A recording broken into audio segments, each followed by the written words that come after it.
Assalamualaikum warahmatullahi wabarakatuh. Salam sejahtera untuk kita semua. Om Swastiastu, Namo Buddhaya, salam kebajikan. Anak-anak kelas 9, jumpa lagi dengan saya. Pada saat ini kita akan belajar bersama materi PPKN bab 1 bagian yang ketiga, yaitu perwujudan nilai-nilai Pancasila dalam berbagai kehidupan. Perwujudan nilai-nilai Pancasila dalam berbagai kehidupan meliputi 1. Bidang politik, 2. Bidang ekonomi, 3. Bidang sosial budaya, dan yang keempat adalah bidang pertahanan dan keamanan. Mari anak-anak kita siapkan semangat untuk membahas, mempelajari masing-masing bidang tersebut. 1. Perwujudan nilai-nilai Pancasila dalam bidang politik.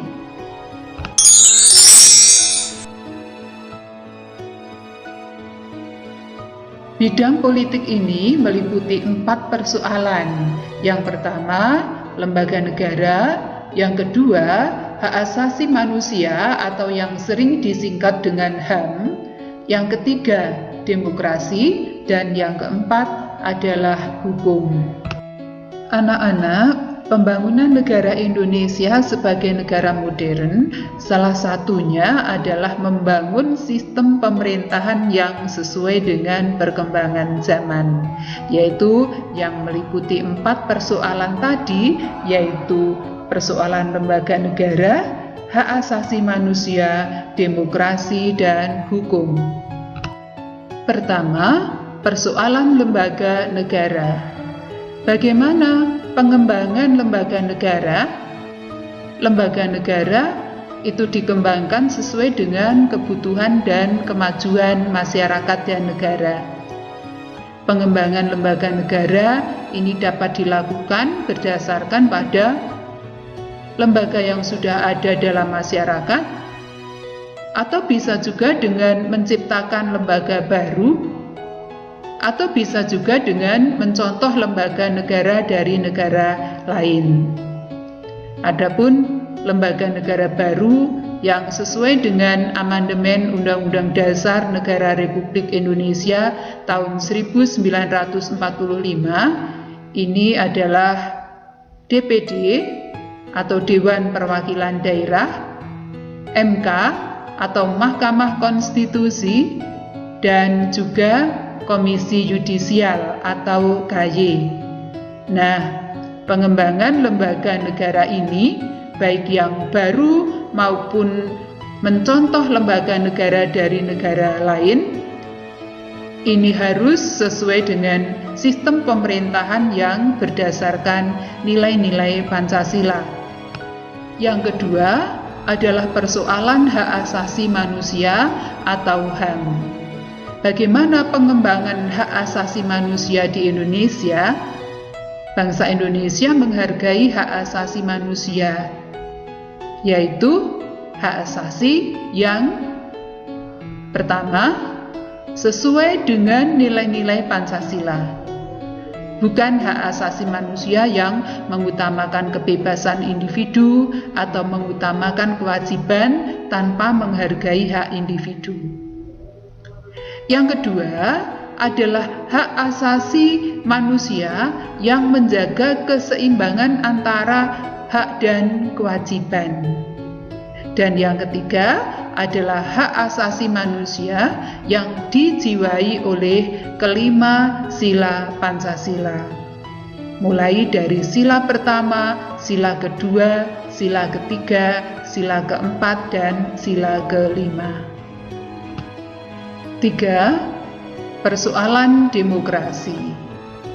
Nah, demokrasi yang dikembangkan oleh negara kita adalah demokrasi Pancasila yang memiliki ciri-ciri. Yang pertama, tumbuh dari tradisi nilai-nilai budaya bangsa. Yang kedua, demokrasi yang mengutamakan musyawarah, mufakat, dan kekeluargaan. 3. Tidak berdasarkan dominasi mayoritas, maupun tirani minoritas.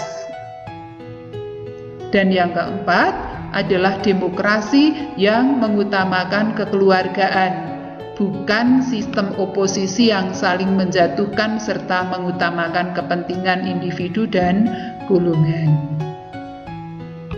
Contoh pelaksanaan demokrasi yang dikembangkan di Indonesia adalah sistem pemilu. Pemilu bagi negara Indonesia ini sudah kita kenal dan sudah biasa dilakukan. Dan pemilu ini dapat dikembangkan dengan menerima cara pemilihan umum di negara lain, seperti adanya partai politik, adanya kampanye, dan lain sebagainya. Namun, hal tersebut harus sesuai dengan nilai-nilai Pancasila. 4. Persoalan hukum. Bagaimana pembangunan atau pengembangan hukum di Indonesia? Yang pertama, diarahkan pada terciptanya sistem hukum nasional yang berdasarkan Pancasila. Yang kedua, hukum harus bersumber pada nilai-nilai Pancasila sebagai sumber dari segala sumber hukum, sehingga peraturan perundang-undangan yang berlaku tidak boleh bertentangan dengan nilai-nilai Pancasila. Dan yang ketiga, hukum di Indonesia dapat disusun berdasarkan norma sosial yang berlaku dalam masyarakat Indonesia maupun dari luar, namun tetap harus sesuai dengan nilai-nilai Pancasila. Yang kedua, perwujudan nilai-nilai Pancasila dalam bidang ekonomi. Sistem perekonomian yang dikembangkan di Indonesia adalah sistem ekonomi yang dijiwai oleh nilai-nilai Pancasila atau dikenal dengan sistem ekonomi Pancasila, di mana sistem ekonomi Pancasila ini memiliki landasan operasional yang ditegaskan dalam Undang-Undang Dasar Negara Republik Indonesia tahun 1945, yaitu pada pasal 33 ayat 1 berbunyi, perekonomian disusun sebagai usaha bersama berdasar atas asas kekeluargaan. Ayat 2, cabang-cabang produksi yang penting bagi negara dan yang menguasai hajat hidup orang banyak dikuasai oleh negara. Ayat 3, bumi dan air dan kekayaan alam yang terkandung di dalamnya dikuasai oleh negara dan dipergunakan untuk sebesar-besar kemakmuran rakyat. Ayat 4, perekonomian nasional diselenggarakan berdasar atas demokrasi ekonomi dengan prinsip kebersamaan, efisiensi, berkeadilan, berkelanjutan, berwawasan lingkungan, kemandirian, serta menjaga keseimbangan, kemajuan, dan kesatuan ekonomi nasional. Koperasi ini adalah merupakan sokok guru perekonomian yang berdasarkan Pancasila. Wujud sistem ekonomi yang dikembangkan di Indonesia adalah bisa yang sudah ada dalam masyarakat Indonesia itu dikembangkan, atau bisa juga dari bentuk pengaruh asing selama sesuai dengan nilai-nilai Pancasila. Seperti dalam masyarakat Indonesia saat ini, itu sudah dikenal adanya bank, supermarket, mal, bursa saham, perusahaan, dan sebagainya. Ini dapat kita terima selama sesuai dengan nilai-nilai Pancasila. Yang ketiga, perwujudan nilai-nilai Pancasila dalam bidang sosial budaya. Anak-anak, tujuan pembangunan nasional Indonesia adalah terwujudnya masyarakat adil dan makmur yang berdasarkan Pancasila. Masyarakat di sekitar kita itu selalu mengalami perubahan sosial dan budaya. Agar perubahan tersebut tetap terarah pada terwujudnya masyarakat yang berdasarkan Pancasila, maka nilai-nilai sosial dan budaya dalam masyarakat ini dikembangkan sesuai dengan nilai-nilai Pancasila. Nah, sistem nilai sosial yang ada dalam masyarakat Indonesia itu perlu terus dikembangkan agar lebih maju dan modern. Apa saja yang perlu terus dikembangkan agar lebih maju dan modern? Yang pertama adalah proses modernisasi. Modernisasi tidak berarti westernisasi ya, namun lebih diartikan sebagai proses perubahan menuju ke arah kemajuan. Kemudian yang kedua yang perlu terus dikembangkan adalah nilai-nilai sosial yang sudah ada dalam masyarakat, yang sesuai dengan Pancasila tentunya. Misalnya kekeluargaan, musyawarah, serta gotong royong. Ini perlu terus dipelihara dan juga diwariskan kepada generasi muda. Kemudian yang ketiga adalah nilai-nilai sosial dari luar. Ini juga bisa perlu dikembangkan, seperti semangat bekerja keras, kedisiplinan, dan sikap ilmiah dapat diterima karena sesuai dengan nilai-nilai Pancasila.